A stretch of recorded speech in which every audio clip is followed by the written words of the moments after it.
Hello friends, ఈరోజు నేను మీకు మీ గడపకి పసుపు రాసినప్పుడు చాలా డార్క్గా కనిపించాలి అంటే ఒక చిన్న ట్రిక్ని చెప్తున్నానండి. ఇక్కడ నేను ఒక 2 టేబుల్ స్పూన్స్ పసుపుని తీసుకున్నాను. దాంట్లోకి ఒక 1.5 స్పూన్ దాకా పెరుగుని తీసుకొని బాగా కలుపుకోవాలండి. పెరుగు వేసుకుంటే చాలా డార్క్గా ఉంటుందండి గడపకి పసుపు రాసినప్పుడు. పసుపులో పెరుగుని బాగా కలుపుకున్న తర్వాత కొద్దిగా వాటర్ వేసుకొని దీన్ని పేస్ట్ కన్సిస్టెన్సీలోకి తెచ్చుకోవాలండి. ఆ తర్వాత నేను ఇక్కడ కుంకంలో కూడా కొన్ని డ్రాప్స్ వాటర్ వేసుకొని దాన్ని లిక్విడ్ ఫామ్లోకి తెచ్చుకుంటానండి. ఇలా చేసుకుంటే బొట్లు పెట్టడానికి చాలా బాగుంటుందండి గడపకి.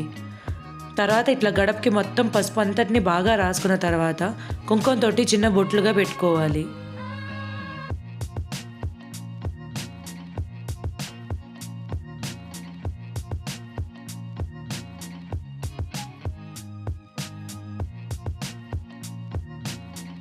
చూసారా అండి, గడపకి పసుపు ఎంత అందంగా ఉందో డార్క్ కలర్గా కనిపిస్తూ.